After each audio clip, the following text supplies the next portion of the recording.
Sitting in silence, facing it alone.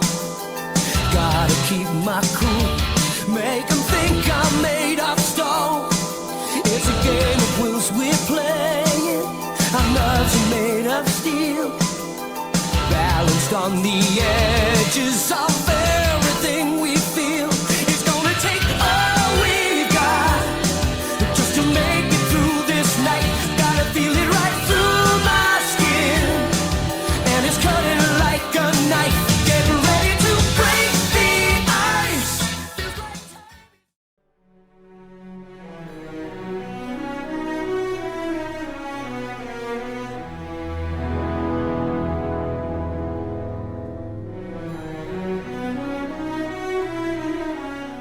Alright, IMDT 250. We're getting into the top 100 tonight.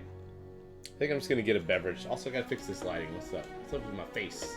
I'm going to get a beverage, and then it's on, baby. It's on, baby.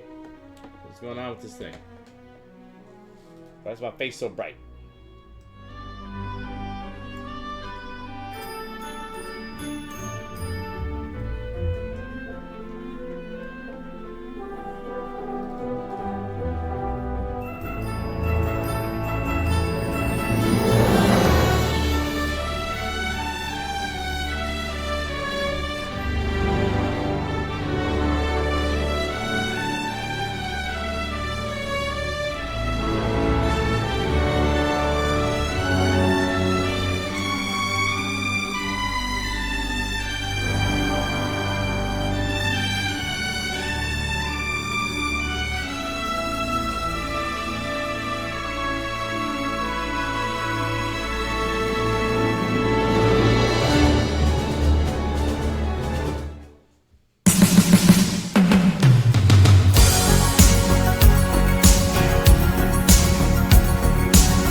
that did not make my list.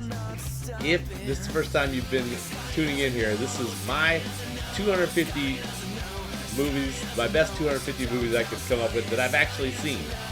And have I seen it? Well, I'm 90% sure I've seen 90% of these movies. You know, some movies, you kind of just, you never actually watch the whole thing. You love them. Maybe you saw them on cable. You watched them for a while. Maybe, you know, maybe you jumped in a little late. You're not sure. Or maybe sometimes you just decide you like a movie and I don't know, like you just have only seen parts of it. But all the movies I'm putting on my IMDT 250, I'm 90% sure I saw 90% of. The 90-90 rule is in effect. And for the rest, you know, that's movie club fodder. This is the big point of this is, you know, I'm trying to decide what really are the great movies. Give some of these other movies some respect. Not just the critical darlings, the Academy Awards. I mean, listen, they do their best, man. But they don't really get it right. In my opinion. These are the movies that really resonated with me. I love the artsy-fartsy stuff. I love the cinematography. I love the, you know, I love seeing some really good ways movies are shot and stuff, and, you know, like imagery and things of this nature. For the most part, though, these are movies that either A, made me laugh, B, there was some sort of wow factor, C, had a great story, D, were just some kind of ride. Just some kind of ride, man. These are just great movies. These are the top 100 now. Let's do it. How's everybody doing out there? I'm just checking. You know, I got a couple people said hello, but I don't like to jump in unless people are ready.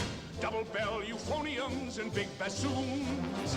Each bassoon having his big fat say. There were 50 mounted cannon in the battery. Thundering, thundering, louder than before. Clarinets of every size and trumpeters who'd improvise a full octave higher than the score. Hopefully.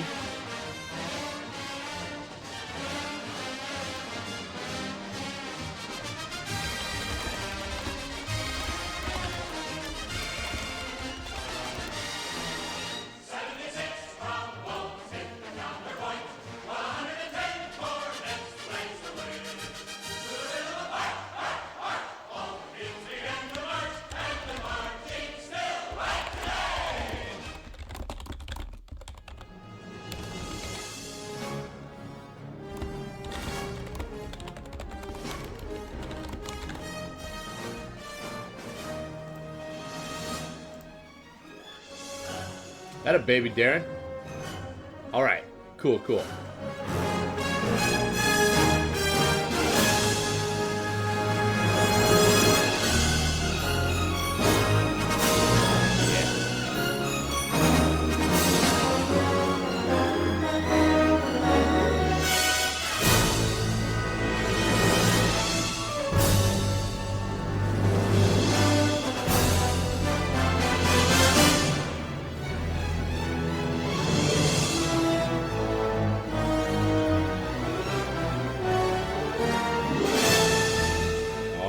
Let's get into this, man. That's where we left off last time.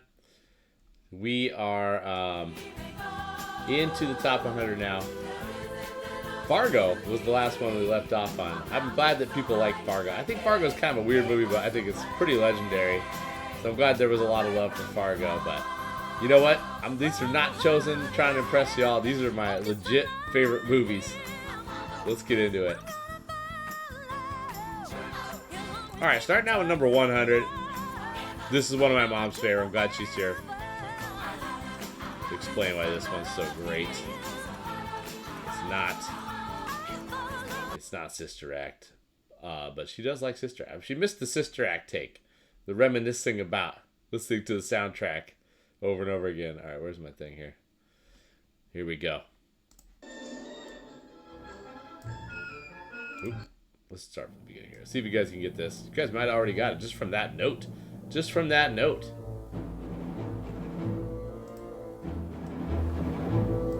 This is number 100 right here.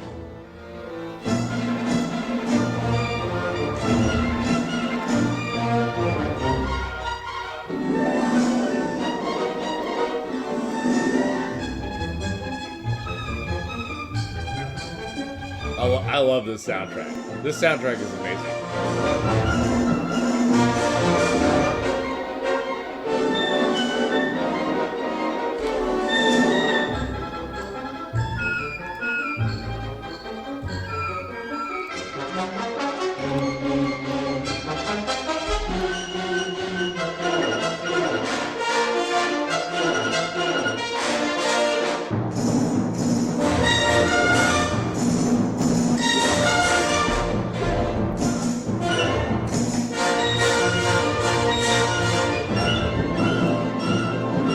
There you go. All right, just was waiting for someone to guess it. All right, number 100, we're going North by Northwest. Ooh, I need to give Peter my gin. 2223732.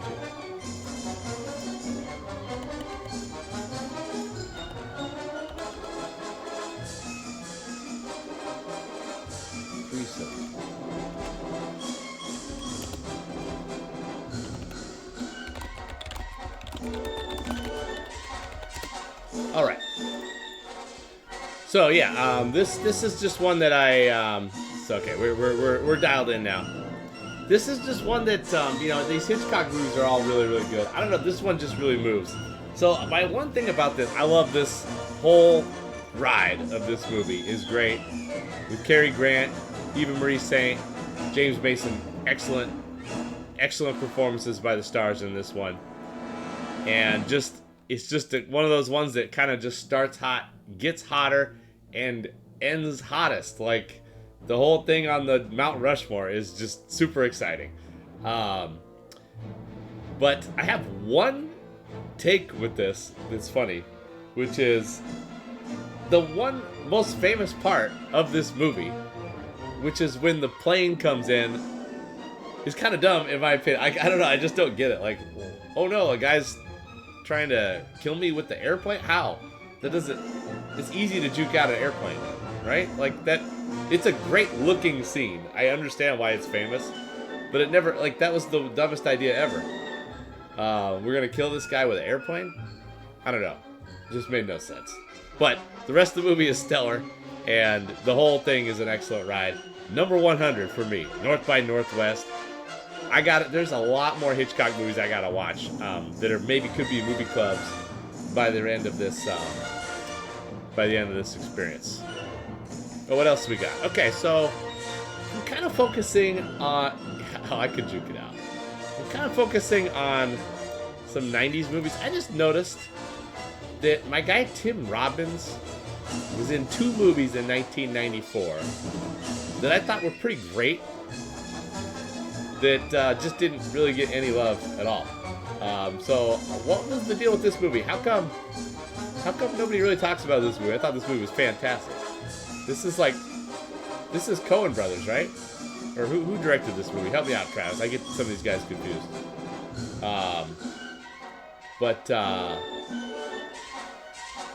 Anyway, just shout out. This movie had a really cool concept that I thought executed very well, and nobody really talks about this movie anymore. I don't know why. This is what we're doing. We're just mentioning some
it's just good interactions.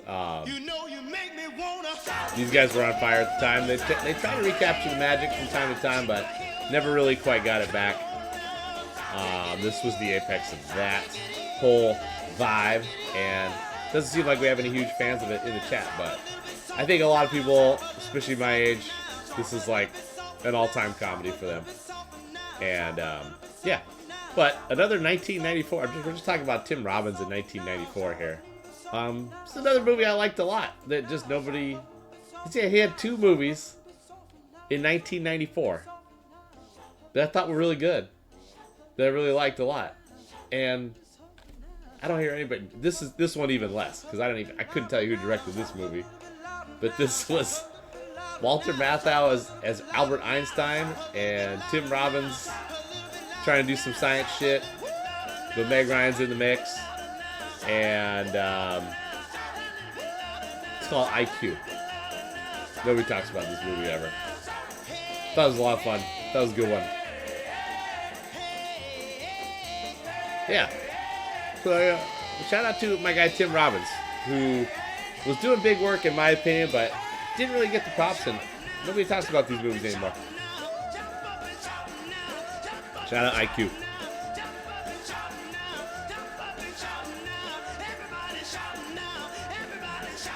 Let's see what we got here. This one's going to be probably a little too obvious, but I don't really know what to play here. This is weird. Let's try this. This is going to be too obvious. Prepare your child for school. Hold on, we got a commercial. A commercial for something I looked up on the internet earlier? That is controversial.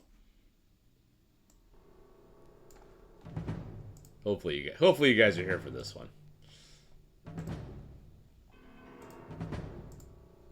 What is this going on?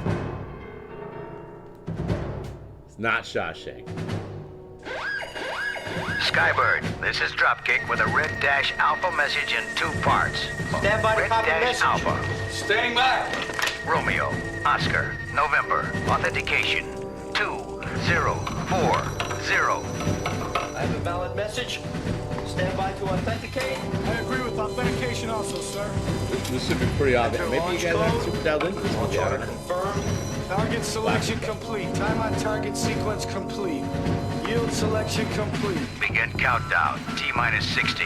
All right, let's do it. 5, Sir, we have a launch 4, order. This is 3, they had your a hand kind of on an the key, interesting sir. concept apparently for the One. soundtrack album for this. Sir, we are at launch. Turn your key. Sorry, I'm so sorry. Turn your key, sir.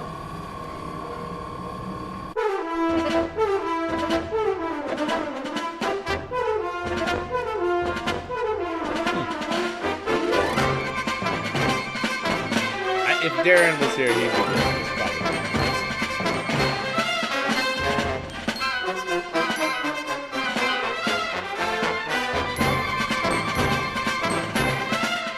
Alright, well, tough scenes. Tough scenes. We will unveil it. This is number 98. We got War Games. 1983, Matthew Broderick. Dabney Coleman on an absolute heater. a young Ali Sheedy in the mix? Never seen it. Crazy. Oh my gosh.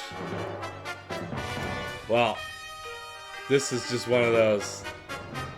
First of all, the whole movie is a great ride. Matthew Broderick. He's like kind of a young. By the way, it's supposed to take place in Seattle. Or he lives in Seattle, and he kind of goes on an adventure, but it's like, he's just kind of like this hacker kid, and he somehow hacks into like the NORAD or whatever, and figures out they're trying to do this computer thing. It's kind of like a little bit of an AI warning, which, man, it was far-fetched at the time, but it doesn't really seem far-fetched today. But anyway, the computer takes over the defense system of the United States, or does it? We don't know. They get Matthew Broderick in the mix, who's like a kid, to solve it after they try to arrest him. He tries to get. It's a good one. But then the ending is just classic. The lesson that they teach you at the end. better not to play the game. I mean, such an awesome ending to this movie. Oh my gosh, I can't believe you guys don't know about war games. My mom's all over it though. All right. Okay, here's another new movie from 1994 that came and went and got absolutely no love whatsoever, but I thought was amazing. Some of you guys have probably seen it. It was some acronym or something. This movie came out in 1994. Radioland Murders. Just another movie that I thought was amazing. Yeah, tic-tac-toe. But got absolutely no love. I think it was actually kind of panned and bombed and was a disaster. I think George Lucas was involved. I don't know. But basically it's the 30s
okay, like, I guess it was alright. And probably is a little bit more enjoyable to watch as like an adult that kind of understands the music biz. But I just remember going to see this when I was 13, when I just turned 13, and just not being into it at all. Not really understanding why Adam Sandler and Michael Richards were relegated to bit parts, and just not funny at all. I mean, it was not laugh out loud funny. Disappointing movie, to say the least. Shout out 1994. Getting some love here. A lot of good movies came out in 1994 that I liked, but that wasn't really one of them. What the hell do we have next?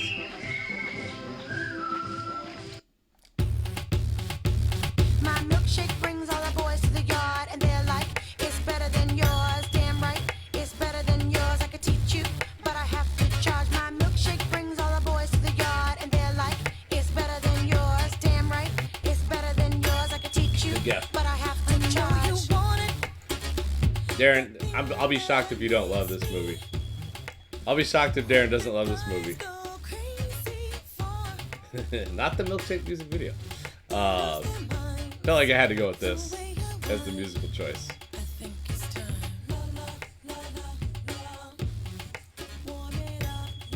Alright, I'm just gonna lay it on you guys. Number 96 is it's weird seeing this movie here because well, let's just lay it on you.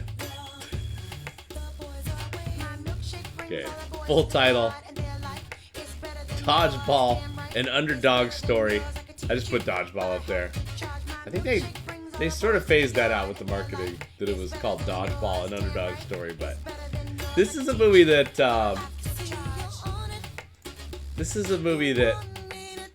I don't know, like, it was just kind of like, man, what the heck what are we even watching? And like, I love Vince Vaughn, but he's not like at his absolute apex in this movie.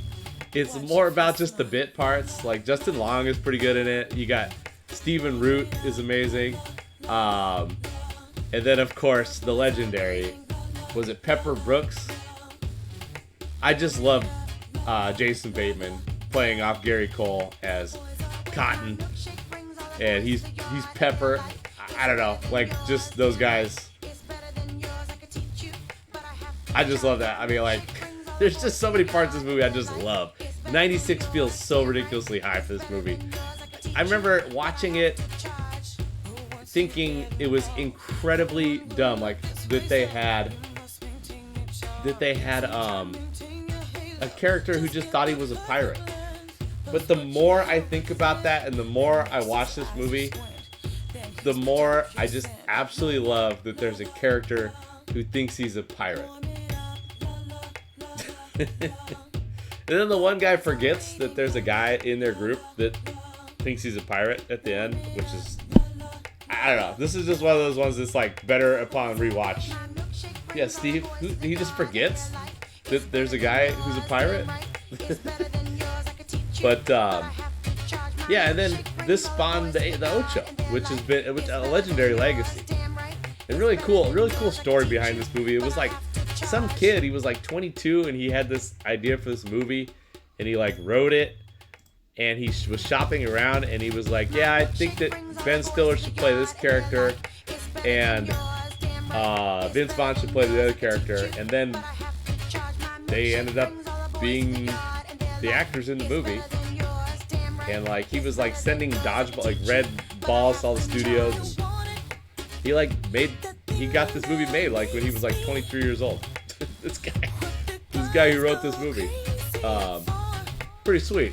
A true underdog story that they made this movie in the first place, and it's just a silly movie at the time. Like, you got guys getting hit in the face with wrenches, which always kills me. That part with Rip Torn as the legendary dodgeball coach. Yeah, Alan Tudyk. Like, that was before I even knew that, you know, that was before I even, like, got into Firefly. So that kind of, like, just that he's the pirate just makes it more fun for me. But this is just one of those ones that the more I think about it, the more I love it. Like, it's been a riser for me over the years. It's a silly movie. Ben Stiller's amazing in it, obviously. And a movie this is the kind of movie I like, and here's the kind of movie I don't really like. I mean, listen, I get it. Like, racism's bad. Here's the thing about this. When Ed Norton throws down the reverse dunk, I was kind of out on this one. Like, I just was like, I couldn't come back from that. That's all.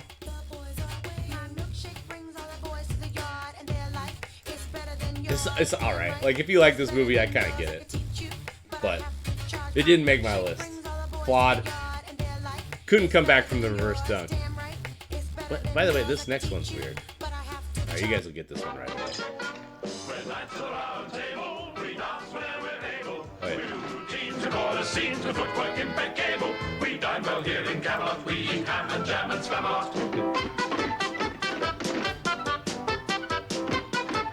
Hopefully you get it right away.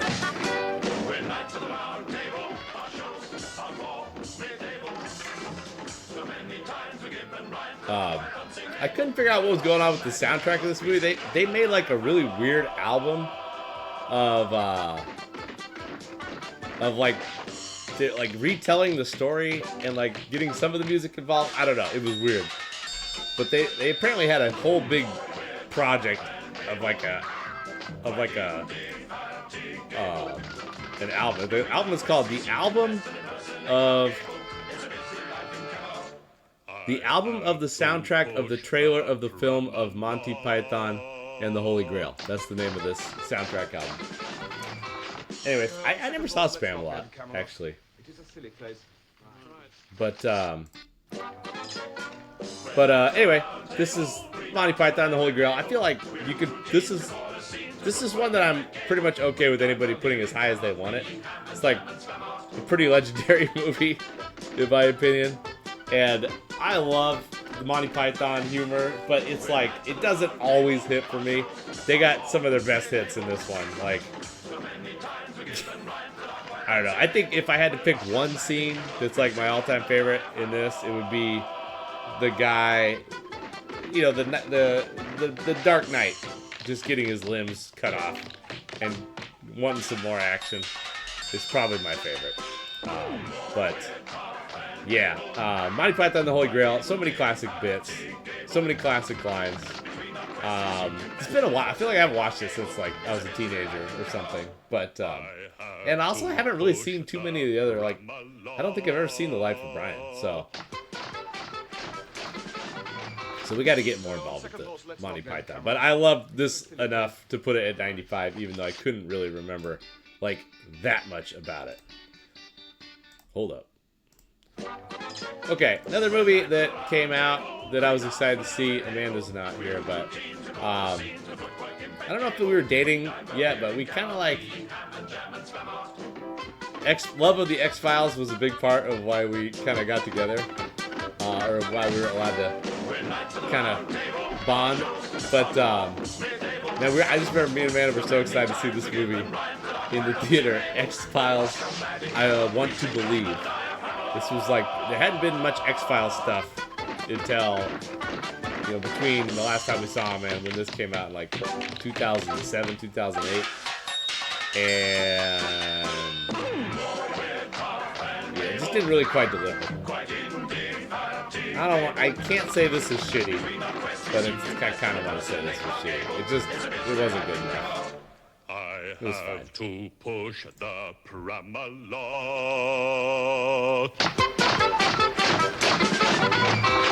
No, on second thoughts, let's not go to Camelot. It is a silly place. It's a silly place.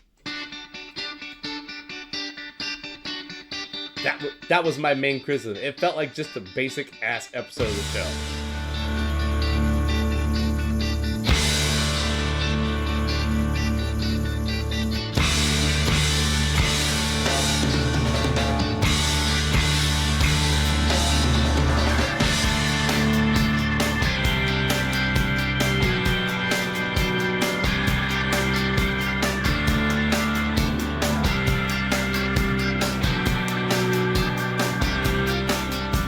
Baby, we was making straight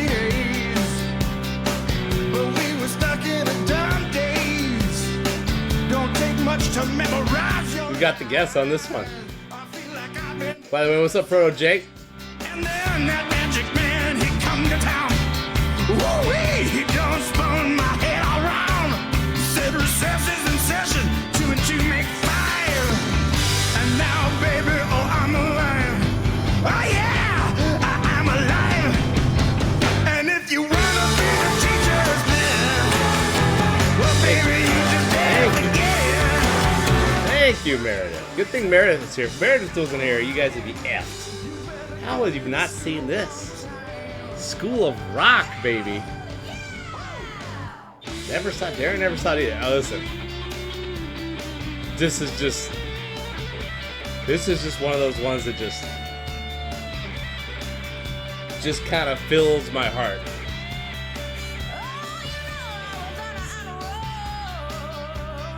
I love movies about music, and this is like, for all the classic rock lovers, it's just kind of really, it's just really, you just kind of love seeing the kids get into it.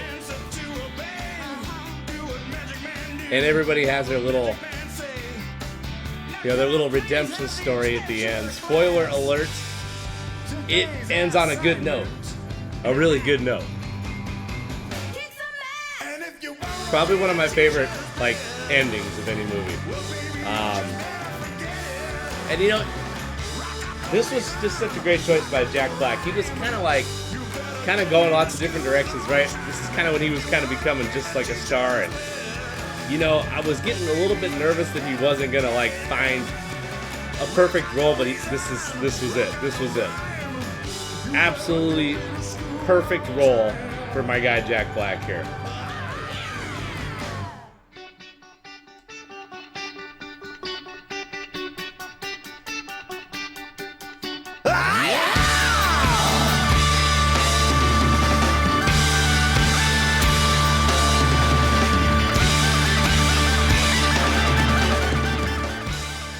School of Rock, man. I love that movie.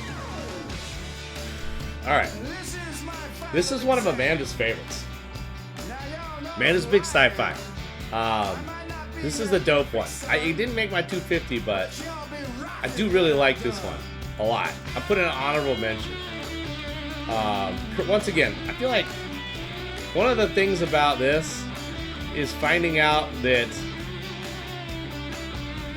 I like Kurt Russell like a lot more than I realized. Like, he's an all-timer. Yeah, you got James Spader in the mix. It's just a really cool sci-fi concept movie.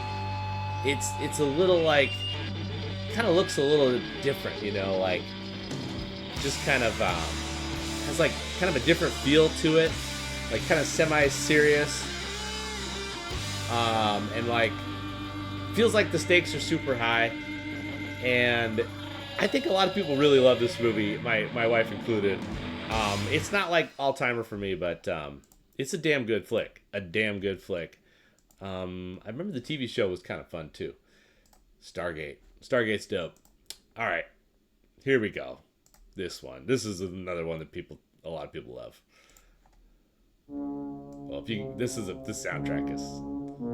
Hopefully, someone gets it from the soundtrack.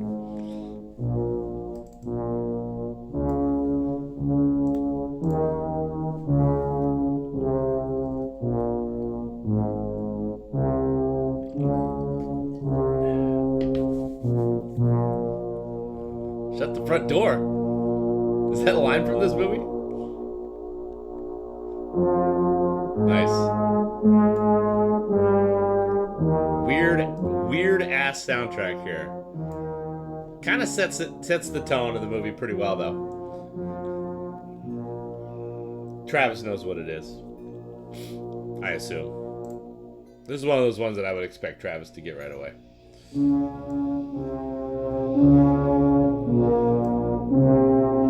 Listen to this creepy ass soundtrack, man. I do not recommend being alone in a room. I do not recommend being alone in the room with this soundtrack playing in your own thoughts.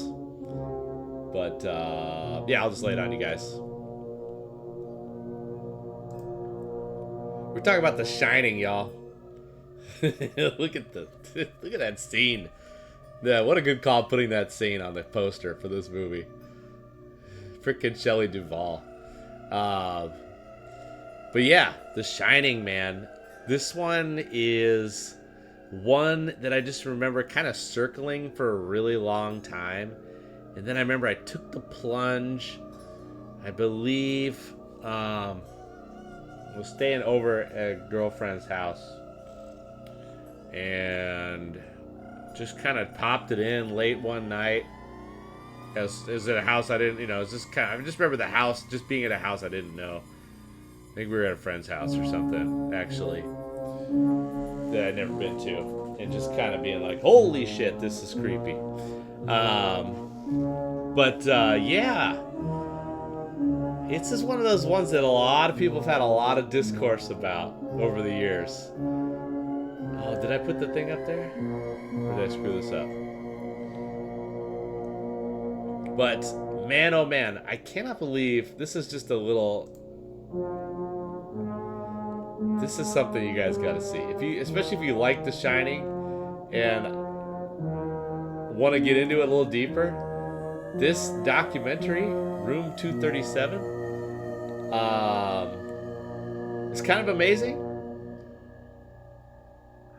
Specifically, the stuff about Stanley Kubrick faking the moon landing. It's unbelievable how well that narrative fits into The Shining and the way they put it, the way they structure it in this movie here is sort of amazing. And I think that at least bumped The Shining like 6 or 7 spots higher for me after seeing this documentary. But I do really like the movie on its own. It's kind of an awesome movie, kind of one of the all-time horror. It's just one of those movies. It's like, that there's something deeper going on, and it's like the ending is so wild, and it's just it kind of breaks your brain, but then like just trying to figure out is so much fun. It's a super great rewatchable movie just for that reason alone. But then also, it's just fun to watch Jack Nicholson do that role. Just a crazy movie. Kind of one of those like 70s movies that's just super duper slow, but like it was just a different time. That's just the way they got down back then, and they kind of made it work. So, a lot of times I kind of reminisce about, or I kind of want to go back to those days. Like, I wish that more movies were like that, like they were in the 70s, where 1980, where it's just like slower and like you get to kind of digest each scene a little bit more, and there's not like just loud shit happening and quick cuts all the time, and anyway, it's probably better nowadays, but I do miss that. I do miss that from time to time. Nobody's gonna get this one from the soundtrack. Also, it's gonna be super hard for anybody to remember this movie, and I think it's kind of a shocker for someone to put in their top 100. So this is worth a lot of points if you guys can get it from the soundtrack.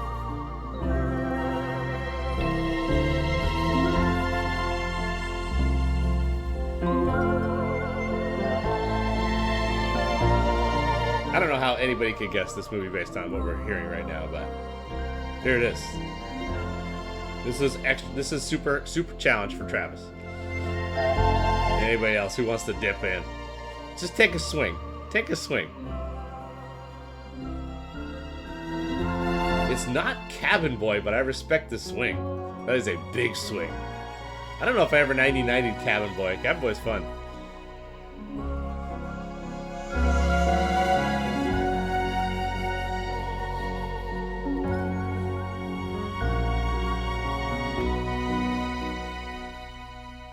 There's just nothing to go on here. These soundtracks are tough. Maybe this next bit, this is from the same movie.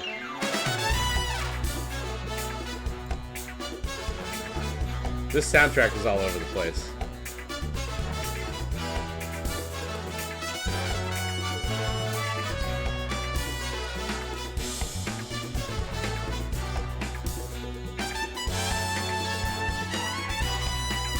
There's just no way. There's no way you can get this. Alright. I'm just gonna do it.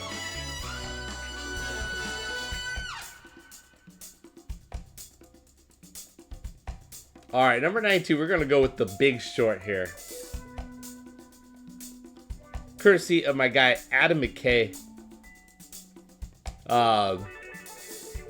This is a movie that came out, and I was like, oh, cool. They made a movie about the financial crisis of 2008. I'm going to go ahead and skip it, probably. But then, I don't know. I kind of heard some good things about it. I checked out. I just loved it. I loved it. It was amazing. And you got some incredible performances from your guy, Steve Carell, and Christian Bale, especially. And, I mean, Ryan Gosling is in the movie. He doesn't do much. Brad Pitt. They're there. They're, like, very secondary characters in this. But I just think this script was so awesome that these guys were just like, we got to get involved with this. Yeah, I don't know, man. I just really like, kind of like the messages that come in Adam McKay's movies, you know, about this bullshit, you know, society we live in where these fucking guys get away with murder. And then they get bailed out at the end. It's like, what the fuck? Fuck these assholes. But it's super interesting, and I kind of also, you know, on the other side, like, the guys, like, the good guys in the movie are like, you really root for them. Like, these are real people that did, this is like there's not a lot of embellishment in the movie. It's like a real story that happened. And these guys actually, you know, did this stuff, which is really cool. I just think it's like a really cool actual thing that happened in real life, presented amazingly by Adam McKay, the director, who I'm a big fan of. So, yeah, man, I'm a big fan of Big Short. 92, in fact. So yeah, then here's just one that, you know, this one might turn out to be awesome too.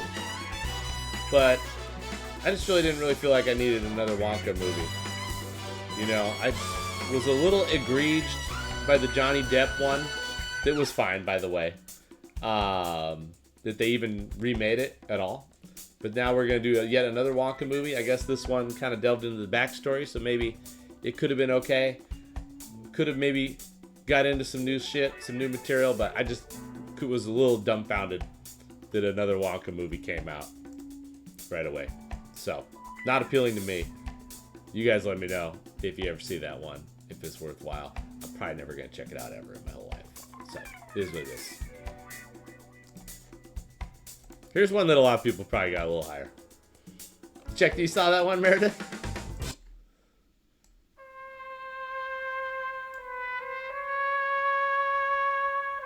Okay, yeah, I mean, listen, if a kid likes it, kid likes it.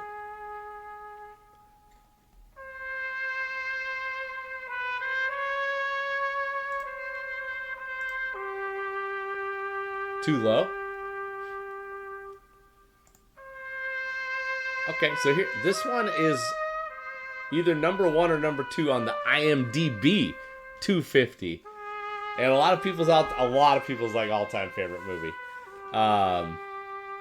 Yeah, I got it here at 91. Like, this is a good movie. This is a good ass movie. I love this movie. But man, at the end of the day, here's the thing. It's hard to really get like too into like. I don't know why. I guess I'm not really into like Godfather, Goodfellas, like Sopranos. Like the mafia thing, it doesn't like super appeal to me. That's all. Like they're just, I need like a good guy in the mix, you know? But this is an awesome movie. This awesome movie. You know, you got Al Pacino in the mix. He's the young guy, you know. Marlon Brando is the old Godfather, and he takes a pretty wild swing with the character of the Godfather that works out quite nicely. Kind of in from the jump. Once you see what his character's about, it's like kind of like the second. That's like the classic scene in the movie. Is just, you know, you come to me on my wedding day, and you're just kind of hooked with these characters in this world, and I kind of get why like this movie's great. The ending is amazing. Like the way they set up the whole big moves of the family and how they're gonna get back. And I like all the secondary characters. I'm a big fan of the guy in Vegas who's got to deal with Fredo, and then when they come to visit, when he comes to visit him and he's talking all that shit. I don't know, man. I guess I can't even think of the characters. The Horsehead debacle, pretty memorable stuff in this movie. You got Sonny when he gets gunned down at the frickin' toll booth. So there's just a lot of like classic memorable shit packed into this one movie. It's a long movie, but it's like it does pack a decent amount of like classic memorable shit in it. So I'm a fan. I just, at the end of the day, like, I need like some bigger heroes in my movies. Like some more characters I can kind of relate. And like, my one criticism about the movie really is I just didn't really understand why was he in Sicily in the first, like, why did they send him to Sicily? It was kind of weird.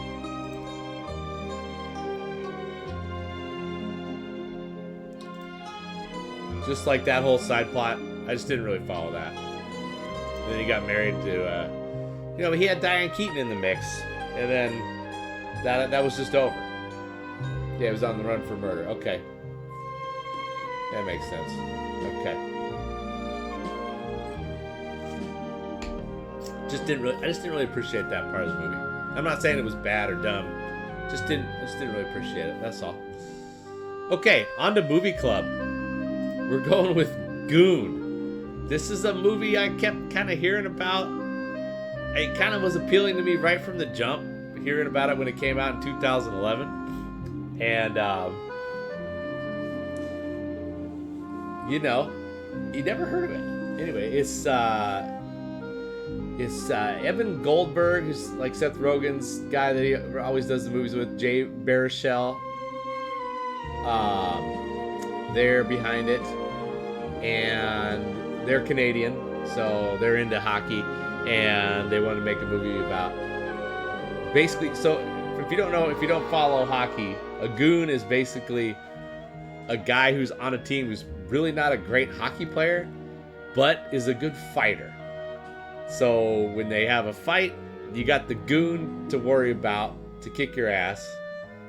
So maybe you're not going to hit the good players on the team quite as much because you don't really want to get punched by the goon. And our guy Sean William Scott, he kind of just makes a wild choice for this character that I was not expecting. I did not expect what this movie was going to be about, which the idea is you're supposed to watch the movie, so I'm not going to put the spoiler alert up. I'll just tell you what happens in this movie. Sean William Scott's character, Doug, is just a guy who's like a bouncer, and he just basically gets in a fight at a hockey game, discovers he's awesome at fighting, maybe even has superpowers or something, the way they treat it, and the coach sees him kick someone's ass in the stands, and he's like, fuck, I'm going to put that guy on the team, he's going to be our goon. He can't even skate, but he kind of figures it out. And the choice that Sean William Scott makes with this movie, which is wild, is he's kind of, I don't know if he's like dumb or just like really nice, but he just, I don't know. I don't think you guys have seen this movie, so I'm gonna keep it short. But it kind of worked. The character choice kind of made it's a little silly, but it kind of worked. And then you got Liv Shriver is the old goon that has made it to the NHL but is now back in the minor leagues serving a suspension or something, and he's like the big goon of all time. And now we got the up and coming goon is gonna fight the big goon. It kind of all crests with them fighting, and it's a lot like Slapshot. You got just a lot of like crazy like language and just dudes just talking sexual exploits and whatnot, and just being assholes to each other, getting drunk, having a good time, camaraderie. And then there's actually some really good like locker room scenes towards the end of like you get the two when the two teams are about to play each other, you get to go into both locker rooms, and they you get a speech from a couple different characters. Great stuff, and pretty solid action. Like, as far as the sports movie goes, it's did a really good job at like giving you like really quality like scenes from like the ice that like kind of put you. A lot of times they really screw up with those in sports movies. Like the sports stuff doesn't look so good. This one, it looks pretty damn good, and I really enjoyed this movie. It was like, it didn't really like hit the highs of like say like a Major League. Like you could tell it was trying to be like Slapshot or Major League. It was like they're trying to make it kind of over the top with the humor and some of the pissing and the sex stuff, but there's a couple really good lines in it that I really liked. Yeah, man, I'm just here for any movie like this, basically, like a sports movie where you just get to see like a team interact with each other, and it felt pretty decent. Like, it was decently realistic too. So I was kind of in on this movie. Glad I watched it. Really glad I watched it. Recommend, big time. I would say not an honorable mention type, not a top 250, but definitely a good movie. And fun movie to watch during hockey playoffs for sure. A lot of fun stuff happening in the NHL playoffs this year, and this was a good one to check out. Okay, number 90, let's go. Movie club, y'all.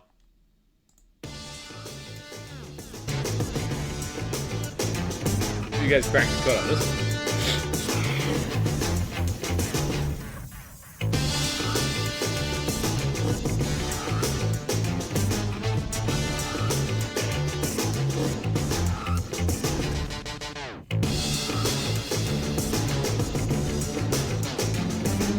Trying to get it from the soundtracks and stuff. Charlie's Angels is like a pretty good guess.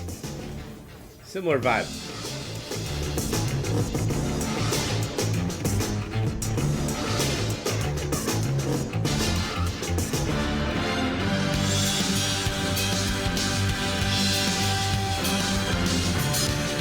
I like this soundtrack a lot.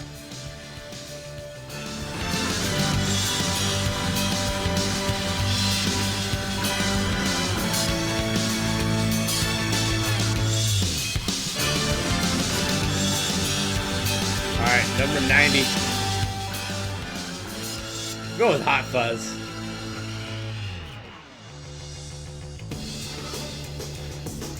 Yeah, I don't know. I thought this movie was pretty legendary. This was one that I kind of wasn't really dialed in on at all when it came out.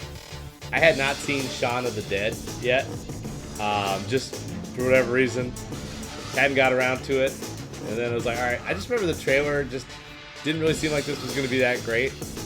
And then I remember my buddy Kevin showed it to me when I visited him, and like when he used to live in San Rafael, and man, it just hit everything. It just hit everything so perfect. It was just a perfect action movie parody. Perfect. And really just a fun story, like the way that it kind of, the way that the twist at the end is a lot of fun, and there's some good shit in here. Some really good shit. Just all, like, this is just one of those ones that just starts off great and is just amazing all the way through, and there's just a lot of little things in it. It's like one of those ones that has like the little things. It has all the big things about it are great, but then like the little things, like seeing Timothy Dalton say "splat the rat," and just the way it's shot is just a lot of fun. They did a great job making this movie. Just a fun one to watch over and over again. Very funny as well. So yeah, speaking of England, I just want to give a shout out to this one.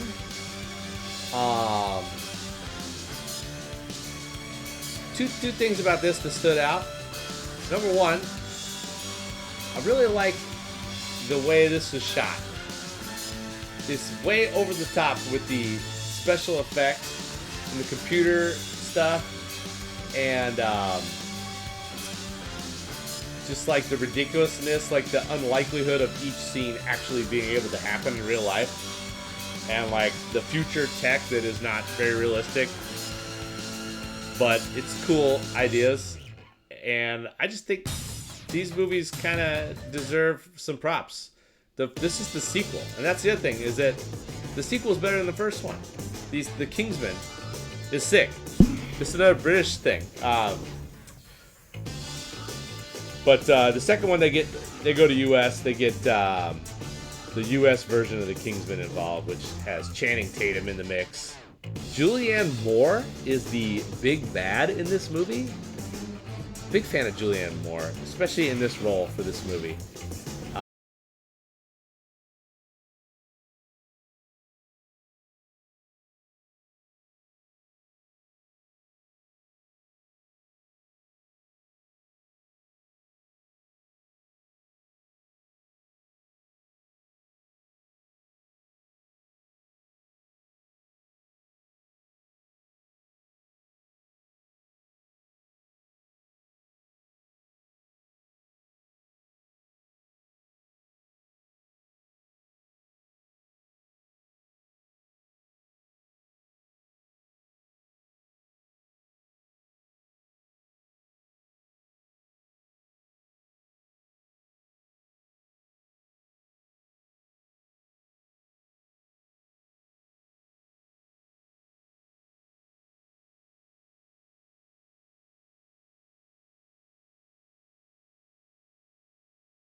And it remains awesome. It's just exhilarating. This movie is so exciting. The freaking fighter jets in this movie are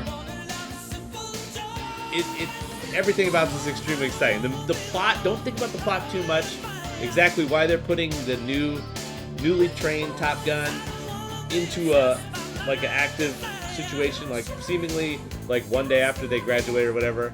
Don't think about that too much. Don't ask yourself why they didn't have any other pilots available. They had to put them in there, but fuck yeah, the end is sweet. Just like the dogfight stuff. This movie is.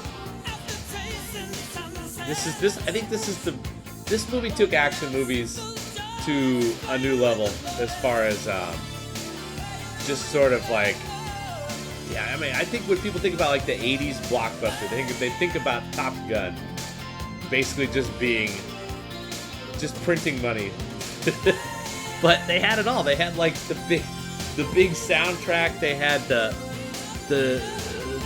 stuff, you know, like action stuff that you hadn't seen ever before in a movie, and then like a great cinematography, like just like it's just so like the music, the way they marry the music with things that are happening, and like, you know, and then like some freaking actors that could really get after it. Tom Cruise, you know, Val Kilmer, like incredible stuff. Shout out Anthony Edwards. Like, you're just really invested in these characters. I don't know, man. I thought this movie rocked. I thought that movie rocked, asshole. This was an honorable mention. Pearl Harbor. Just kidding. I heard this was bad and I never watched it. The death nail on me ever seeing this movie was when Team America just lambasted it with this song. Ooh, Travis saw it in the theater. So, I mean, was this bad? It's okay. So we got three pretty negative reviews here. Yeah, I just heard this movie sucked really bad. Tough scenes for our guy T-Bone seeing Pearl Harbor in the movie theater.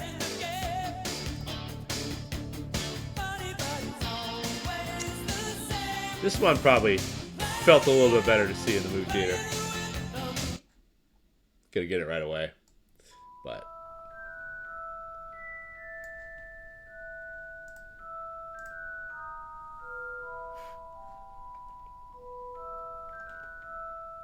I remember seeing this one in the movie theater.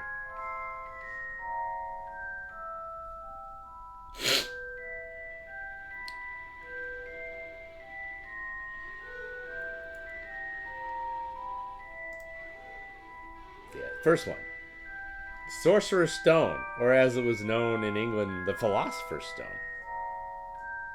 Why did they switch it? Philosopher and a sorcerer are two different things. What was the switcheroo all about? Well, anyway, I liked all these movies. This is the only one that made my list. You know, it gets pretty, you know, they're all solid. They're all solid. I just feel like the first one, setting the stage, the original guy that was Dumbledore was amazing. You know, he of course R.I.P. But just getting to meet the characters and knowing the book and like seeing who they came up with as the actors, it felt like they really crushed it. You know, just it was just a little bit more exciting. And I actually think, you know, rewatching them, like, I feel like the original is the best. It's like, it's the most, like, thrilling as far as, like, the story and, you know, just the fact that when they're kids, it's like, it just feels a little bit more, I don't know, exciting and everything. And, just kind of tugs at my heartstrings a little bit more than the rest. The rest of them are all quite good. And all kind of honorable mention-ish, quite honestly. Like, I don't know if there's one that I didn't like. I feel like when Gary Oldman gets involved, that's a pretty big part of things. You know, that kind of increases the dopeness quite a bit overall. And I don't know, like, it's just very solid. I don't know why I was playing this one again, but they're all fun. I really like the guy who's Hagrid. But the first one is just the most exciting to me. Even rewatching them, I just feel like it just tugs at my heartstrings the most. So, I like all the Harry Potter movies. I've only ever read, I believe, the first 2 books. But, so maybe that's a big part of why I ride for this one. And the second one. I think the second one might be my second favorite. I don't know. Maybe it's because I read the books. Not sure. Anyways, freaking Harry Potter rules. Even though I've been called Harry Potter ever since that movie came out. It was less awesome, but, you know, freaking Harry Potter's the man. I love Harry Potter. First movie's the most exciting for me. It's the only one that made my list. It's just the factor of just getting to meet the characters, and I like the old Dumbledore a lot. And speaking of movies that they were all good, but the first one is my favorite, only because I've seen it recently. But The Love Bug, love these movies. These were like some of my favorites as a kid. Seeing these on like the Disney Channel or whatever, or Nickelodeon or whatever. First one's quite good. Getting to meet the Love Bug and the magic of the Love Bug. What is the Love Bug? You know, oh my God, that car can think for itself. I don't know. I just feel like the rest of them probably weren't as good. But all these are great. Shout out to the Love Bug. Okay. We're bringing this back. We're getting it right this time.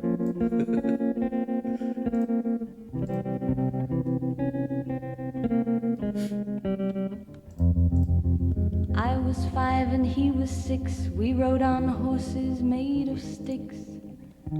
He wore black and I wore white. Okay, I'm going with Kill He Bill. would always win the Volume fight. 1. Bang, bang. Here at number 87. Shot me down. Bang, bang. I hit the I just kind of remember having my mind blown a little bit. Seeing this one and just being obsessed with it. And just watching it over and over again. And the music is so good. You know, shout out to... let's just play it. Let's just play it. This gets me so fired up. This still gets me fired up to this day.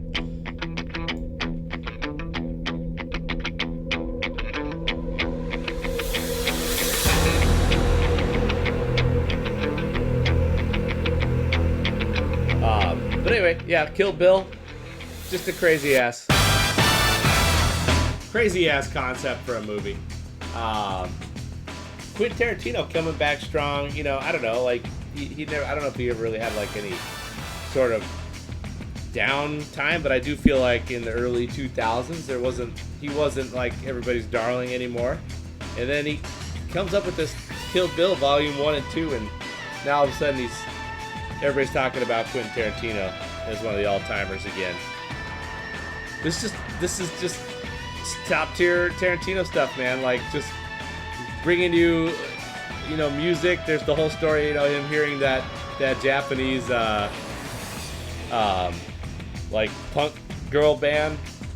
Who might tell me what's the name of the group? I'm sure Travis knows who they are. But you know, just kind of discovering some music and putting it in a movie and having it be perfect, basically. And then just this whole story, you know, with the samurai sword and this assassins, and just kind of creating a world. Like, you know, there's a lot of movies like this. They try to repackage stuff that had already been kind of just come up with, but they just came up with a whole world for this one. And it was awesome. I just wanted to know everything about this world at the time. I didn't go probably as deep as like Travis did, but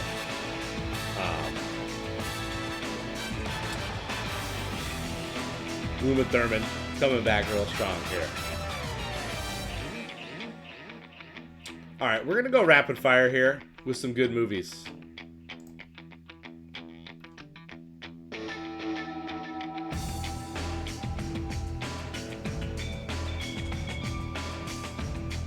Alright, you guys ready for this? You guys ready for some rapid fire?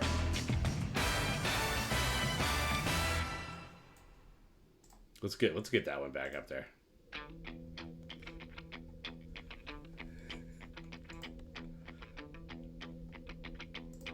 All right.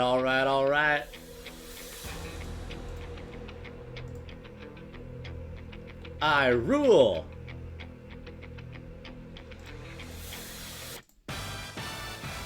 You're the man now, dog.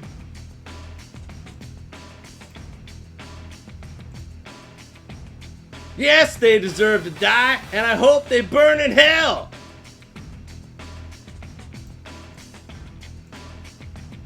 Give me back my son!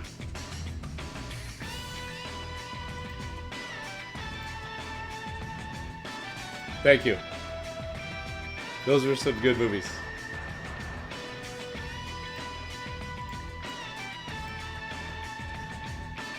Hey, what the hell is this?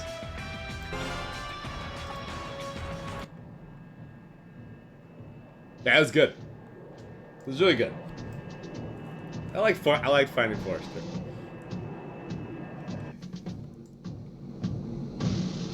This one I liked a little bit more.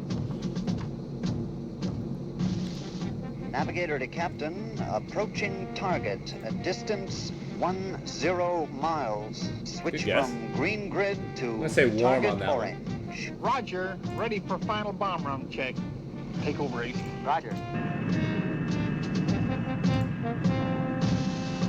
Doctor Strangelove, or How I Learned to Stop Worrying and Love the Bomb. I just put Doctor Strangelove up there. Yeah, so I feel like, first of all, I just want to say I feel like I would like a lot more Peter Sellers movies if I 90-90'd them.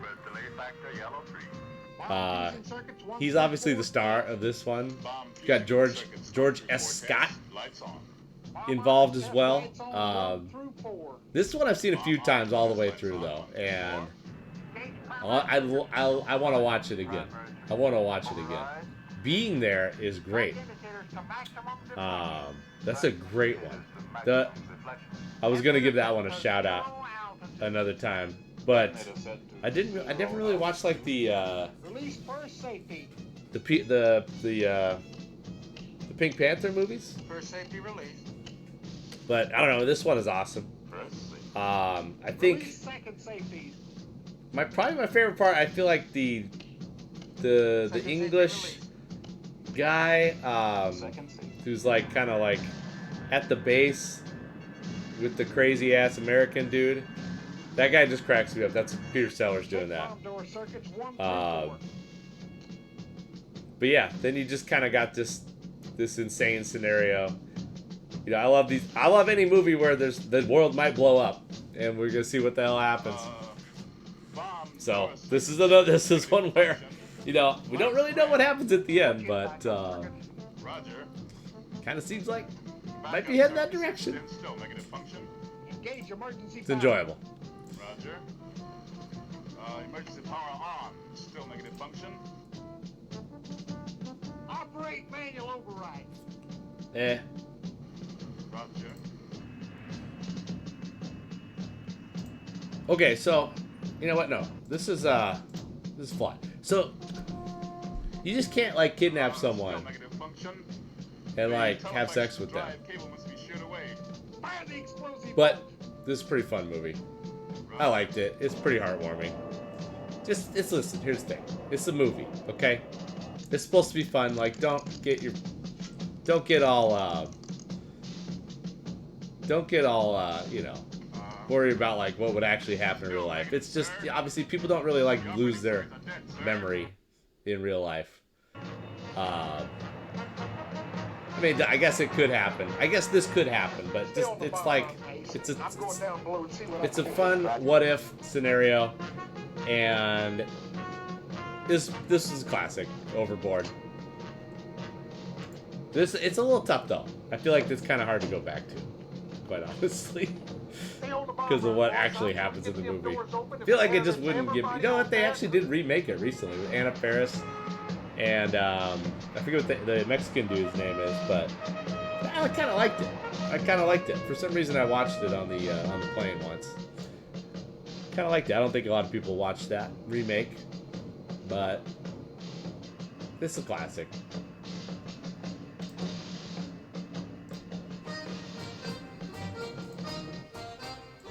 Strike up the music, the band has begun. Pick up your partner and join in the fun. Pennsylvania polka. It started, it's cracked, it's now #1. It's fun to entertain ya.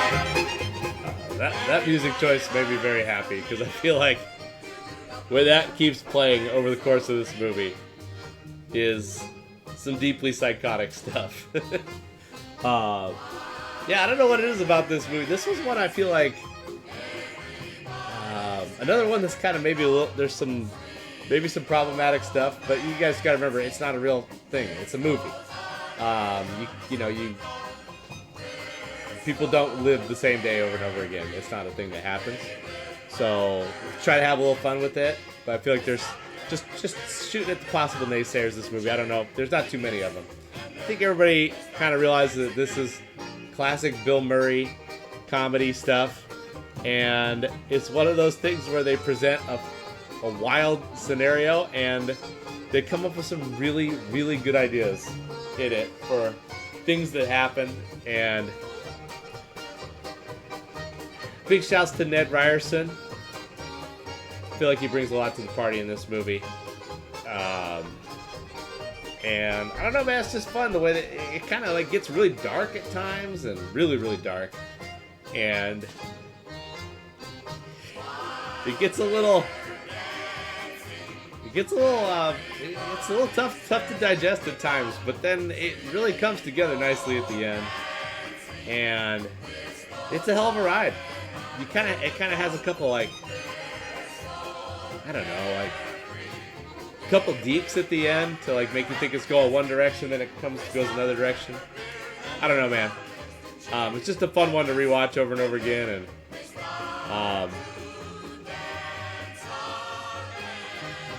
I just think it's one of those ones that's a classic.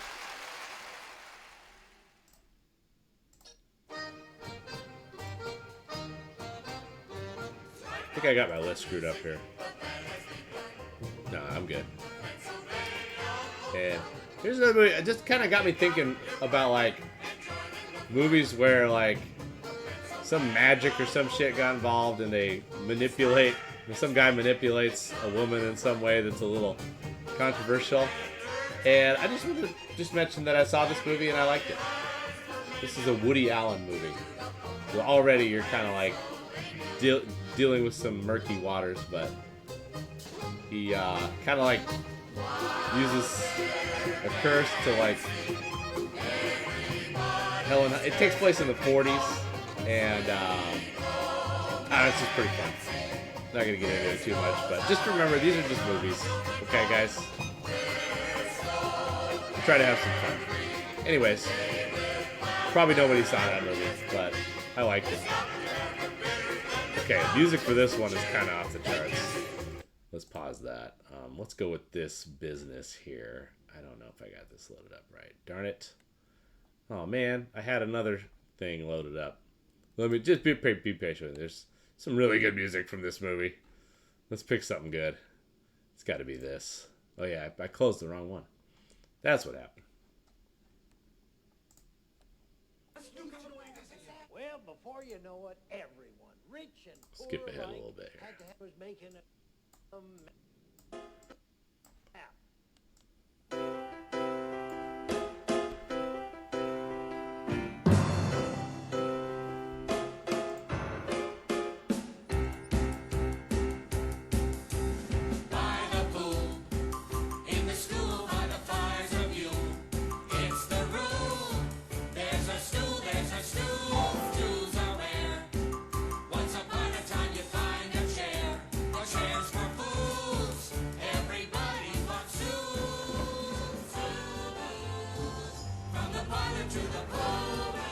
All right, we're going with Waiting for Guffman here, number 84. I just remember seeing this like poster in the movie store or whatever, and just kind of being like, "What the hell is this? Like, what are we looking at here? Who's this guy? Waiting for Guffman? Like, is the title?" I'm gonna go ahead and pass. I did not watch this movie probably for 3 or 4 years later until, you know, another movie on my list came out. But this is the movie that kind of launched this whole troupe with Christopher Guest as the director. And yeah, I wonder how Dan's not here, unfortunately, but I wonder if he loves this movie. I feel like he does. But it just kind of, the way it kind of just makes fun of this, you know, the theater scene and the types of characters you run into when you're putting together a little production and you think you're putting together the greatest production of all time, but the view from 100 feet in the air is a little different. That's not the expression, I know, but I don't know. We just got some basically some historic performances from Christopher Guest, Fred Willard, Catherine O'Hara, Parker Posey, Eugene Levy. I mean, I'm just looking at these guys. This is.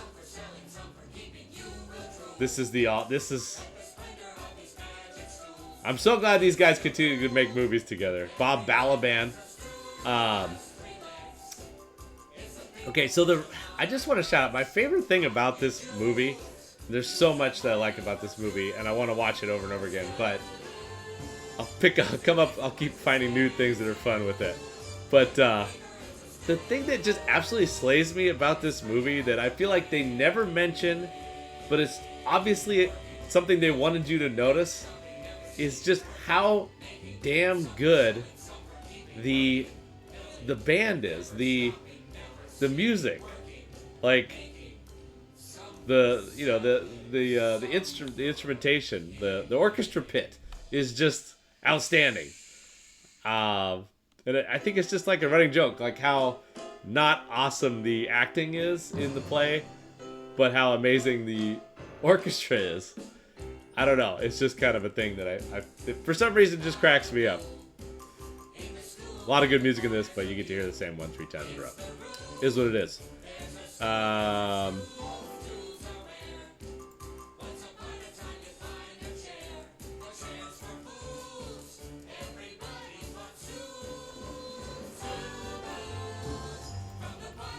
For the boys.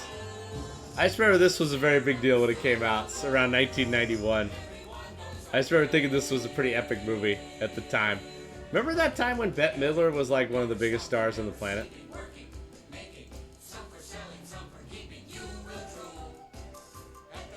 Okay, moving on. Oh, I gotta find the music for this one.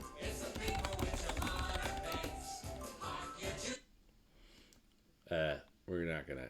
Oh, let's just do this. Of course, gotta do this. Dear Miss Conley. Ad. All right. Got a few more to go here. After the Mayflower, we came back to Fern's. Let's get into the music. 3 radio you're celebrities now. There's something to be said for that. Backyard, front yard, or the barn. Play with it till it gets dark. Take it home after a while. They chew it up, terrier style. Bow wow! Delay. Bow wow! Some dish. Bow! Cookie? Yeah. So yeah, Dan, is that an all-timer for you? Waiting for Guffman, or did you just kind of like it? Because I was just saying, I mentioned how I was curious if that wasn't one of your favorites, just because of how much theater you were. Yeah, we're going right into Best of Show. So I could not decide between these two classic Christopher Guest and Friends movies. So this is how it went down. At the end, this was the one that I did not watch Waiting for Guffman until I saw Best of Show, I think it was just kind of the blown away factor of like, what is this type of movie exactly? I'm going back to play. The music is out of control, so we're just gonna play theme from Hot Fuzz one more time because it's fun. But yeah, at the end of the day, I just feel like the Fred Willard announcing is just beyond epic. And yeah, everything about this movie is just a little, it's close. It's close. I don't know. It's a tough one. I had a really hard time, obviously, 83 and 84. But I saw this one first. I was like, what is this? Like, I just didn't even know there was movies of this nature. And I just thought it was so awesome. The fake documentary style.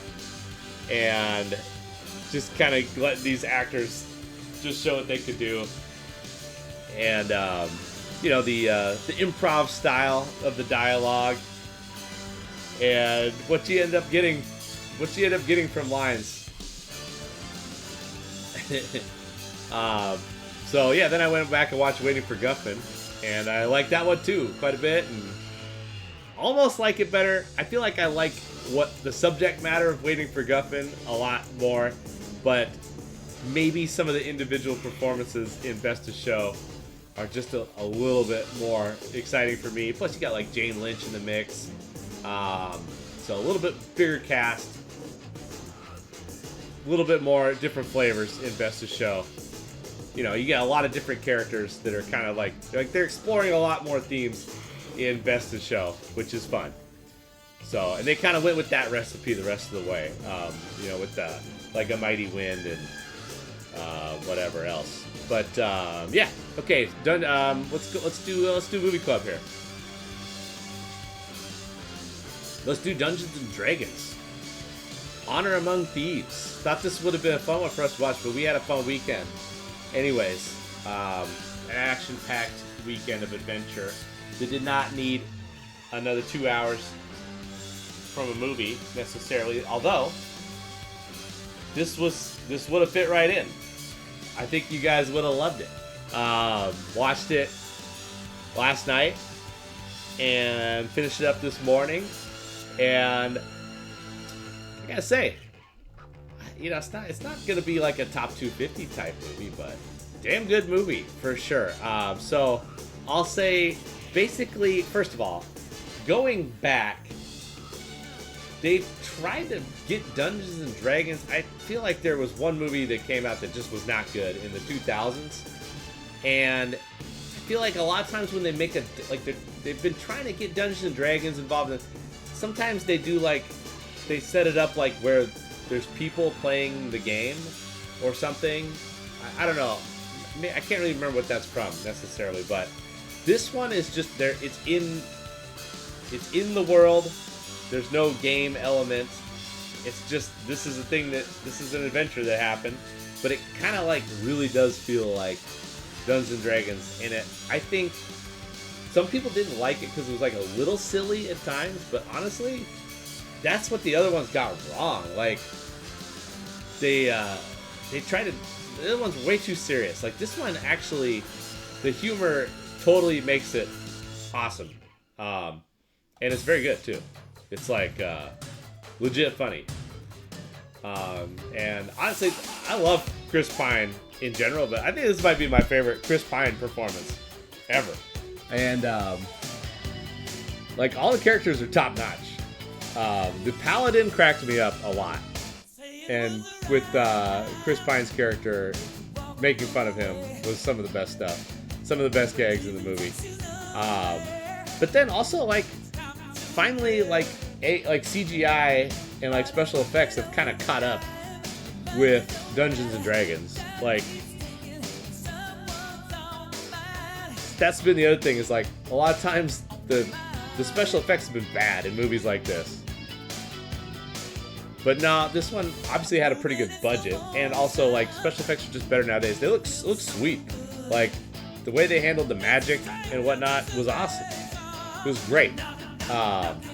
This is just like a really exciting movie, and good humor, and yeah, the Bridgerton guy, I love him in this movie, dude. The Paladin was awesome. And you know, I don't know if I've ever really liked Michelle Rodriguez as much as I did in this movie.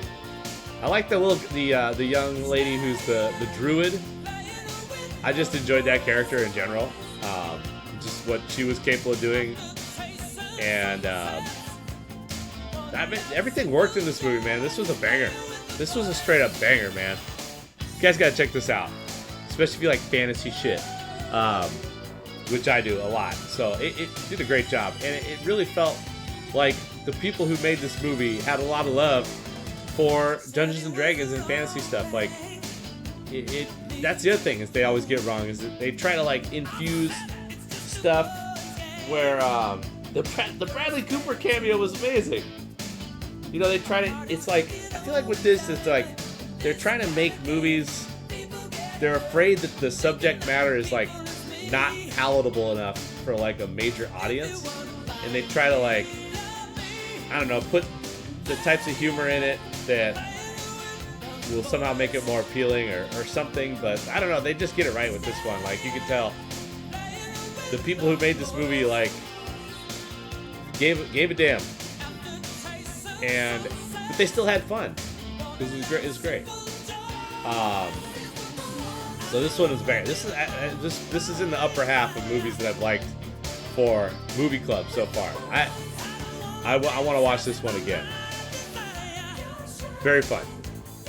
Movie Club is on fire. Exactly, Dan. That's what it felt like, and it felt like whenever they had made other attempts, a lot of movies of this nature, they try to make fun of the subject matter, but it's like. It just leaves you cold. Alright, a few more movies to get to tonight. Here's one that is not on a lot of people's list, but it's had to be on my list, and it had to be this high. This would be just straight up disrespectful to my childhood to not put this at least somewhere up here.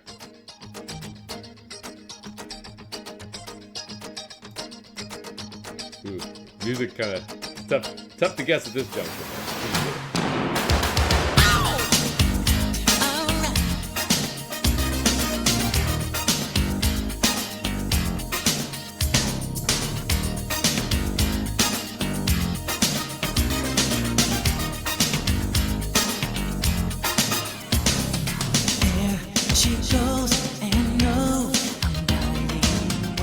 This is my third movie. Do they ever mention Astoria in this movie? But this is the third one that takes place in Astoria after the Goonies and Kindergarten Cop. What the F? What's up with that? But anyway, this was my favorite movie. And the thing was, I remember it was on TV, and I had a set of recordings, and I just watched like a recording of the movie that was being shown on TV like a couple years after it came out, and I just watched that over and over again and just couldn't get enough of it basically. And then recently showed it to Max and Gus and watched. I think I had maybe watched it on like DVD or something, but it's pretty fun watching like the first 10 minutes. Because that for some reason didn't make it onto that tape, so I never knew about the first 10 minutes or so of the movie. But yeah, man, it's just a sweet one. You know, you got Ali Sheedy really makes the movie.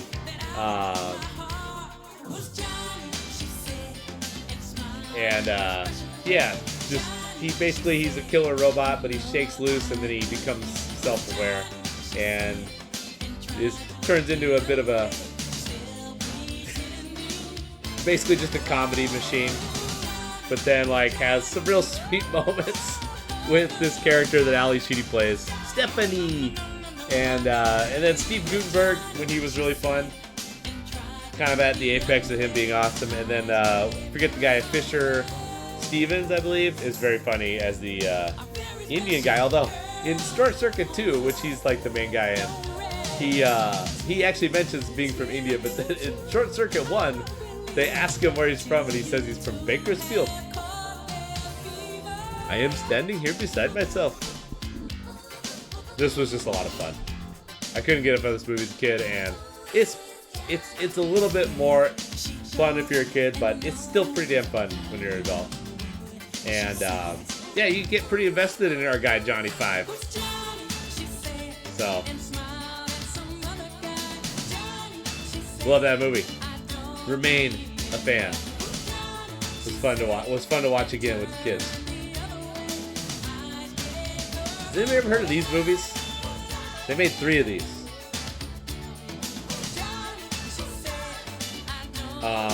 Goal. Love a good sports movie. This was I'll tell you what this movie was about.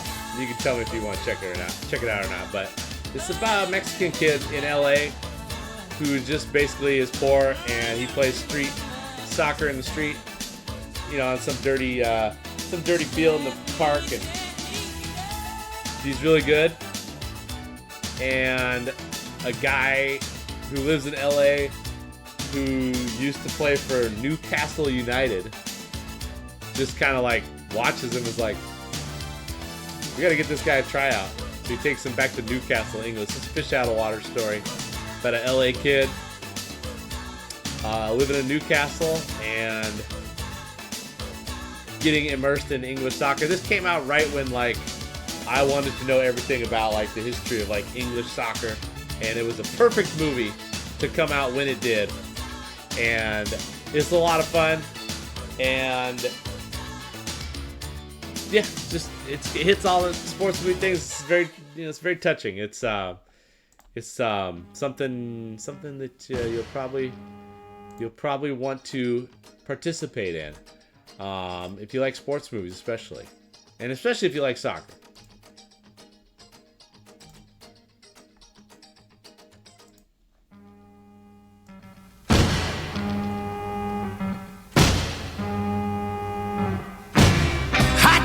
Summer in the city, back of my neck getting dirt and gritty.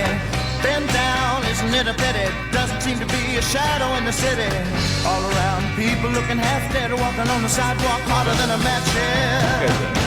But at night it's a different world. Go out and find a girl. Come on and dance on. Dan Darren got my back 100% on this one. 100%. Listen, man, if you put this is the recipe for an action movie right here. But I don't know, what is it? It's just got like so much in the mix that just makes it special. This was a multiple watch in the theater. When it came out around 1995, maybe.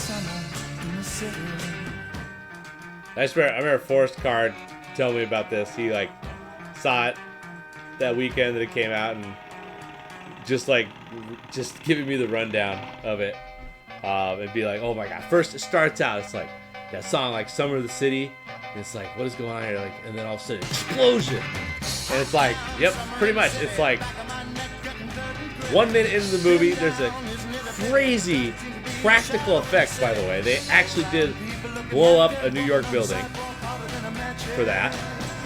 And then just doesn't really let up for like 2 more hours at all. And just keeps doubling up the stakes and the action. And you got Sam Jackson in the mix, the Good Samaritan. There's some riddles that need to be solved. That's the thing that I think that makes it good. It's the thinking stuff. You know, like there's lots of good action movies, but you know, something about the way they have to solve the riddles and the way like they shoot it, but you like know what's happening. Like it's the editing is like they're actually able to like tell the story of what's going on, and there's some good usage of music and. It's a great job by these guys that made this Die Hard. I like Die Hard. I put Die Hard 2 on the list, so you know I'm here. You know Die Hard 3 is gonna be on there. I'll just let you know I didn't. The rest of the Die Hards didn't make it. Just another movie I liked a lot. Couldn't squeeze it on the list. I actually really like this movie. I don't know why. Was just really kind of invested in this, and just thinking about Nick Cage's performance in this movie makes me very happy. This is an honorable mention. Kick-Ass. I don't really go for these superhero movies that much, but I really like Kick-Ass a lot.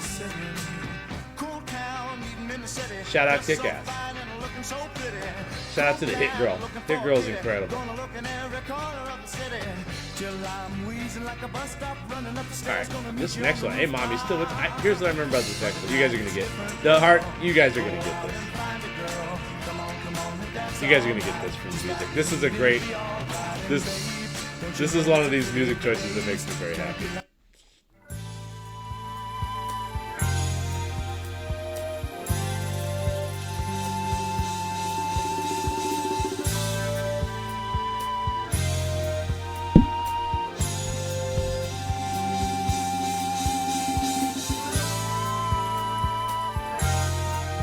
Not a crazy take at all. That's a really good take.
Slow motion fight scene with Baker Street of all songs in the background, and you get the crazy point of view shot of Casey Affleck punching you in the face and having a crazy reaction to it.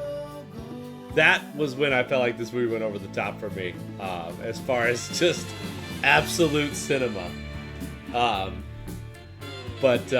Yeah, love these characters. I'll keep saying it. Anytime movies set in Boston, I'm gonna be mildly intrigued. I don't know what it is. It's just a good set. It's a good ass setting for a movie, and this is the most Boston-y Boston movie there is. So I'm a fan, big fan. Speaking of late 90s and movies that it's hard to. Why don't they make movies like this anymore? I don't really remember exactly what happens in this movie, but I just remember really liking it. October Sky. Young Jake Gyllenhaal. He's in the... It's the after Sputnik goes off, and he's a kid. He's like he lives in West Virginia or something, and he gets into rockets.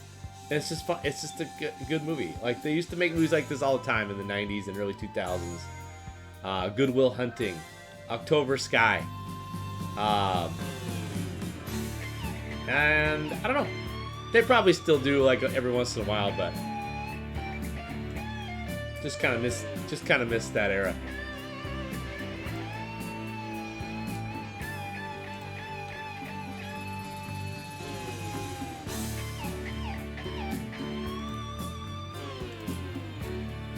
This is another soundtrack that's going to be impossible to guess the movie on, but let's give it a shot. I'll give you a hint. It's a movie that I really like, and you probably do too.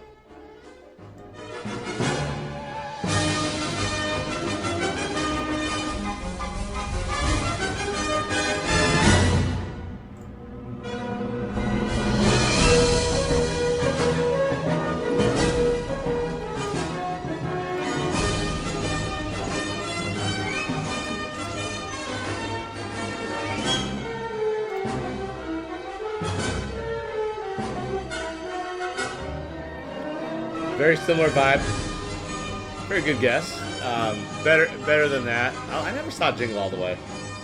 Actually, I'll just confess I never saw it. Do I need to see that one? Kind of got mixed reviews. This one's even more fun than that, probably. We're once again this is our third late '90s release in a row, and I'll be shocked if there's somebody here that has not seen this movie. But it's hey, moms and dads. Shut up. Shut the hell up. There might be like a hater out here for this movie, but I just feel like this is just as fun as it gets. Seeing this in the theater was a laugh riot. An absolute laugh riot. This is one of my all-time favorite actors in an absolutely perfect role for him.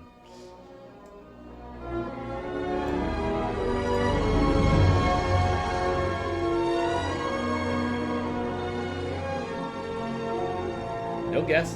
Tough.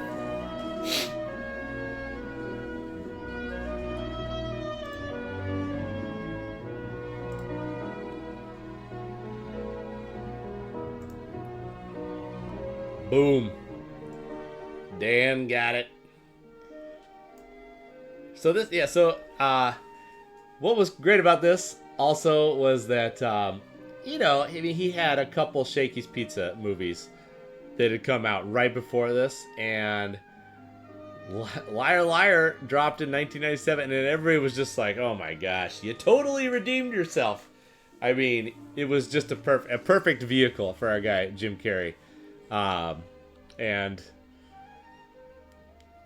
I just remember seeing it in the theater and just the theater basically being in stitches the entire time. Especially, some just wild scenes. Him beating himself up in the bathroom stands out. In your bra. And honestly, I feel like the thing that got everybody was the boardroom scene. Yes. The at the end, the outtakes. The outtakes murdered everybody. Like, there wasn't a lot of movies doing that at the time. I feel like that's a crucial part of the legacy of this movie. Okay, I could not in good conscience put this next one out there, but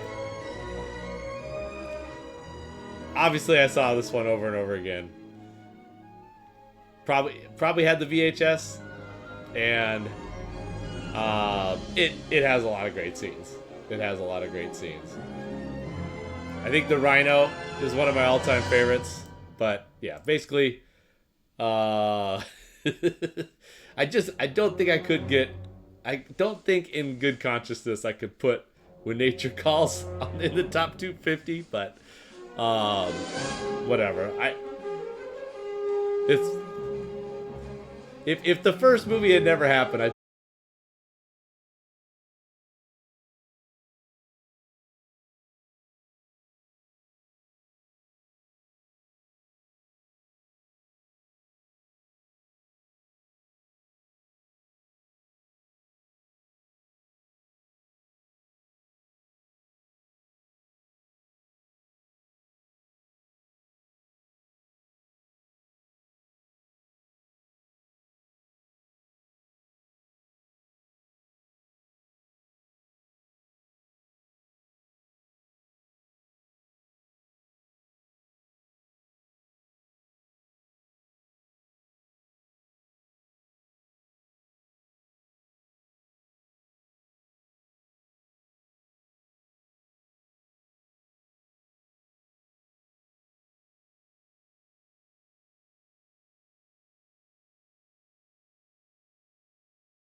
Locked in, got to come up with some solutions.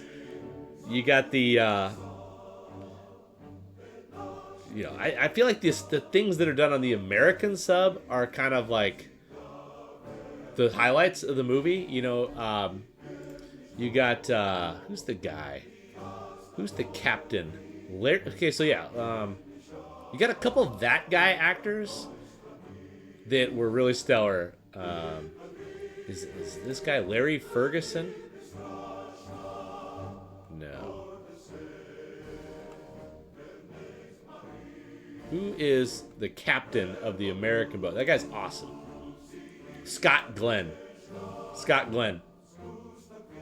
That guy's a stud. He's in a lot of movies. Kind of a that guy. And then a guy who was a that guy forever, but maybe he's no longer that guy. Courtney B. Vance. He's like the it's kind of like the brainy guy on the boat. I don't remember what his character's name was, but he's like the guy who's always trying to figure shit out. And I love all the stuff that's happening on the submarines in this movie. And Alec Baldwin is kind of like, the young Jack Ryan. Just very fun. Very fun movie that is very exciting and very well done and has great music and a cool ending. So these types of movies don't always land the ending. This one did. Obviously, the book kind of gave them a nice little thing for that. But they did figure it out anyway. Speaking of Russia, it got me thinking, I kind of forgot about this one. This is a good one. This is like I'm gonna say honorable mention for this one. I don't know what it was. Something was missing from this one, but man, this was an interesting one. You know, the sniper battle was amazing. I think that it just didn't really totally land the plane as a movie overall. Like, it might not have had a great ending. There might have been some things in it that were not awesome, but a lot of really, really good shit in this one. Enemy at the Gates. Jude Law versus Ed Harris with the battle of the snipers. That was a fun one. You know, and then just the fact that it took place, you know, it's from the Russian perspective, I think was very interesting. That was something we wanted. We wanted more of that. All right, I couldn't. You know what? Let's do something a little more. This is way too fucking obvious.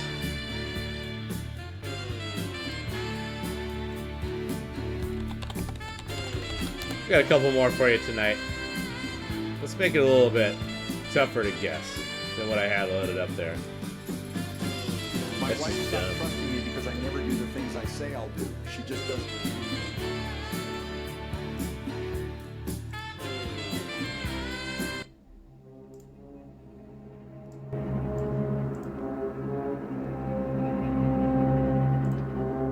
Couple more for you guys tonight.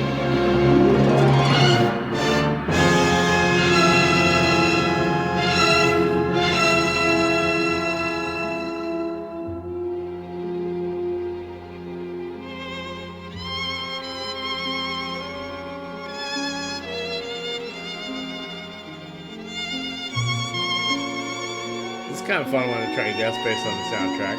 I don't think you guys are going to be able to get it. But you might, which would be impressive. It'd be super neat. Oh, yeah. Check out that. See, Travis got it. This is why I don't give these great hints. Because sometimes somebody gets it. Based on just that. Travis got it. Alright, more Mel Brooks. I mean, it's just a banger all the way through. I was going to play Putting on the Ritz, but I didn't want to make it too hard. I thought it'd be more fun to have the guessing. But put the candle back. Yeah, I don't know. This is just pretty much hit from start to finish as far as... I don't know why I necessarily like this more than Blazing Saddles. Maybe I just need to rewatch Blazing Saddles, but... I don't know. I feel like there's just higher highs in this one. And I don't know. It's just something about, like, kind of just watching it. Like, you just don't know what to expect. Like, I think I was just in the right mindset when I saw this. It was like, you know, like, you're not sure it's really going to be that funny or something. Like, it's kind of looks, you know, it's got the black and white. It looks like a classic movie. It's very faithful to the classic movies, and then they just slip in some just straight up wackiness. It just makes it hit so much harder.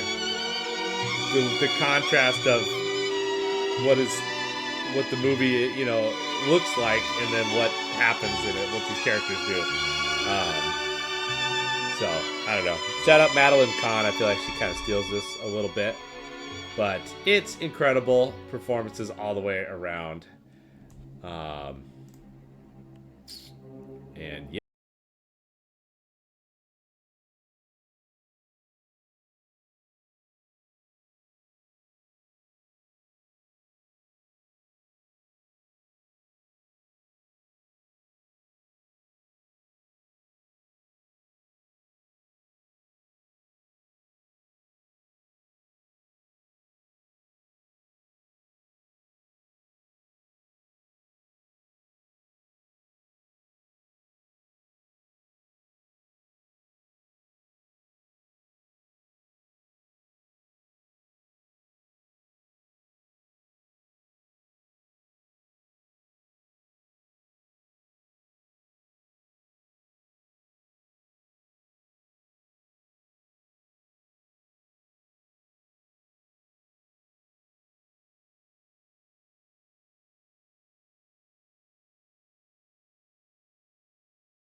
Get some.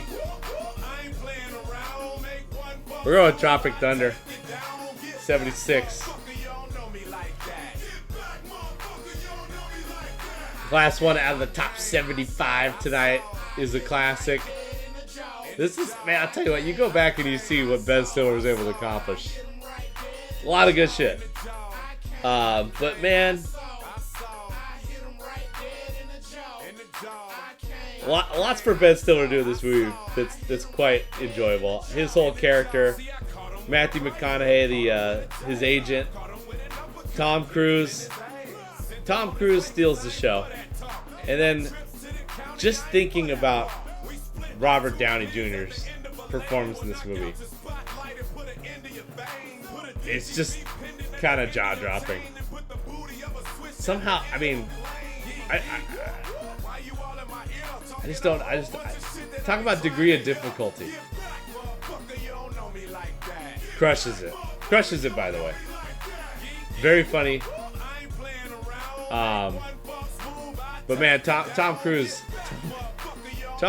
delivers some big laughs in this one. Big laughs. Story is fun.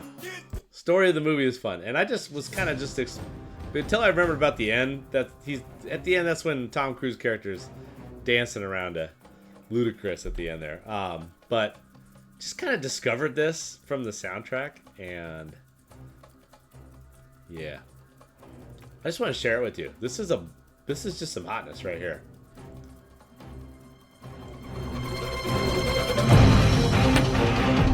So this is kind of long. But just check out this end part right here. I'm just gonna fast forward.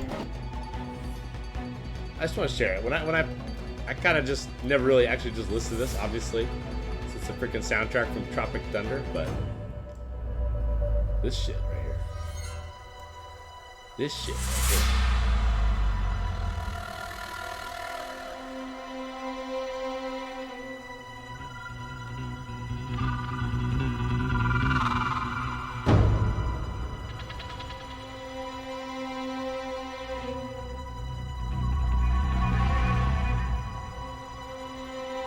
Give it a second. This goes hard as fuck.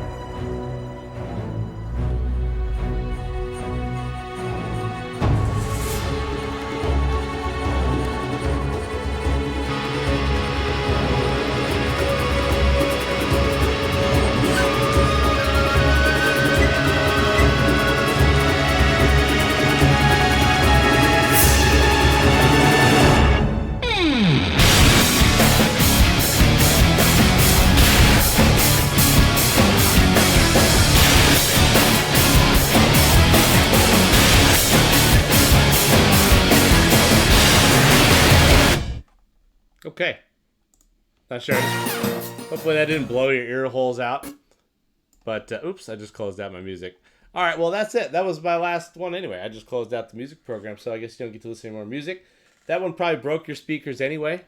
But, yeah, that was movies 100 through 76. And we're on our way. Hope you guys enjoyed it. Oh, yeah, there's one other movie. I got to mention one other movie. As per the rules here. Tyler Perry's I Can Do Bad All By Myself. You know what? I just kind of got a sense this one wasn't for me. But I don't know. I like Taraji P. Henson. Maybe it was worth watching. Don't know. But anyway, that concludes tonight's program. We got more coming up. 75 more movies. They'll hopefully get better from here. But stand by these. Some of these are like childhood favorites. Some of these are recent watches. Some of these are just straight up hilarious. Others have great action, and others tug at your heartstrings. Doing a great job here with the list. What's coming down the pipe? I don't know.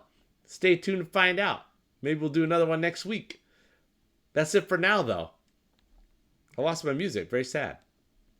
But thanks everybody for watching. Thanks very much.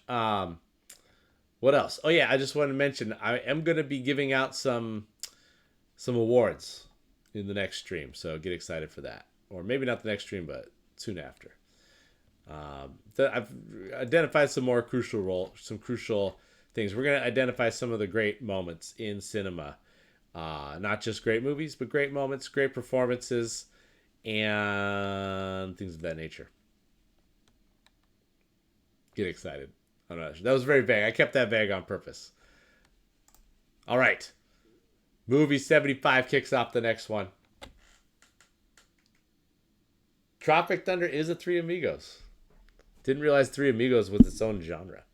But yeah, that's another one. It's another one. I like it a lot. All right. That's it for now. Peace.